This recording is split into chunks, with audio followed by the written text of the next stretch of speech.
Teacher knowledge and behavior is the component of the model that focuses on teachers' knowledge of students and content and on their expertise in classroom management and pedagogy. Teacher knowledge is the element of teacher knowledge and behavior that encompasses knowledge of student characteristics and teachers' in-depth content knowledge, and the blending of these to enhance learning. More information on this can be found in the Technology as Facilitator of Quality Education model. The students in this high school biology class are exploring the capabilities of the school's new computer microscopes. The teacher displays knowledge of student characteristics by giving the students an opportunity to use their bodily kinesthetic intelligence. The students are in direct contact with the objects they are learning about. They physically manipulate both the specimens they are studying and the microscopes. This kind of hands-on learning experience helps motivate the students. All right, this group is looking at money, and because they're on this particular microscope, you can see the projection. Later, we'll put it up on the whiteboard for you. They're looking at a $20 bill. Right here on the 20. The two. Wait, hold on.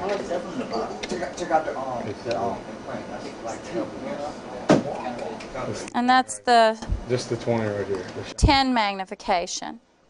And they have an iridescence to it? Yeah, it's reflective What's the purpose of that, do you think? to make it more unique. It's hard to copy.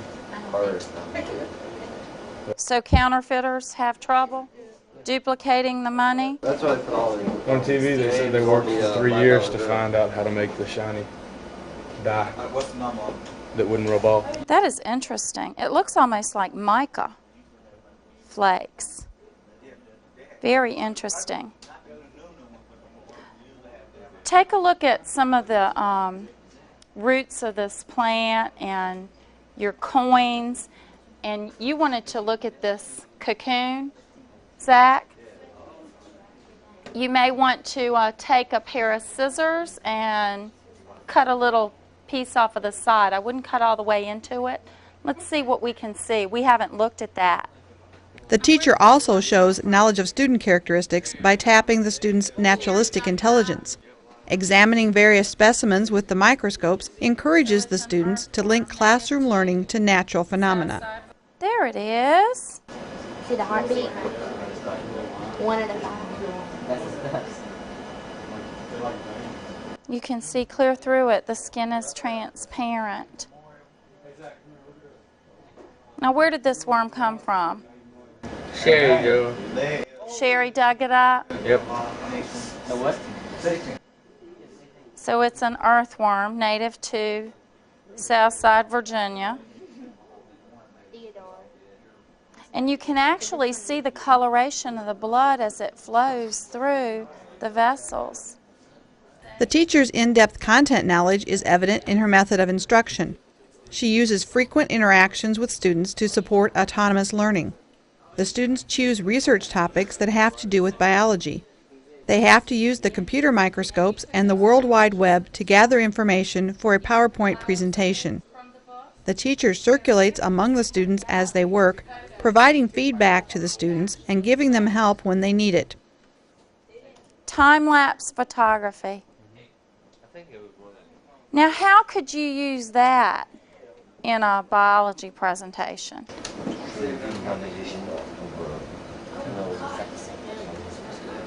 The saprophytes.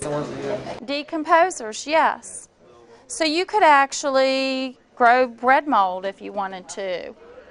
Or when we took our walk outside, what did you collect? Wait, play the whole thing and then go back. Mushrooms, lichens, mosses. Go back as fast as you can. Purple grass. Back to life. Maybe we should go there and get some burnt grass. That's preloaded. That might be a good feature to use for a science fair experiment where you had to actually perform an experiment with something and capture the images instead of just taking snapshots. The teacher demonstrates knowledge of student characteristics by giving her students opportunities to use their visual spatial intelligence. Using the computer microscopes helps the students visualize biological concepts more clearly. The students also use PowerPoint presentations to display their research and images for the rest of the class. This gives them the chance to use their visual creativity to convey information effectively. Did you know that earthworms are one of the most beneficial creatures to the soil, with the most predators, along with a unique habitat and technique of mating on Earth? That's picture 4.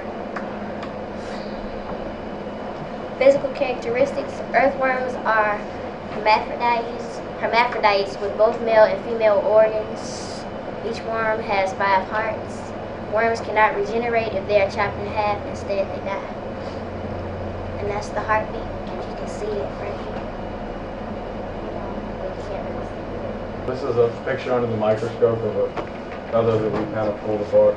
And this will shock you. This is a vein, one of those little teeny fringes on the side, off the side of the quill. And this is a barb, and these are barbules. These little teeny tiny veins. So we're not seeing the quill, the main quill. This is the veins. These are the barbs, and these are the barbules. This is one of the only shots we got of barbules. So that's actually using the technology to work. This was an excellent choice then of your topic.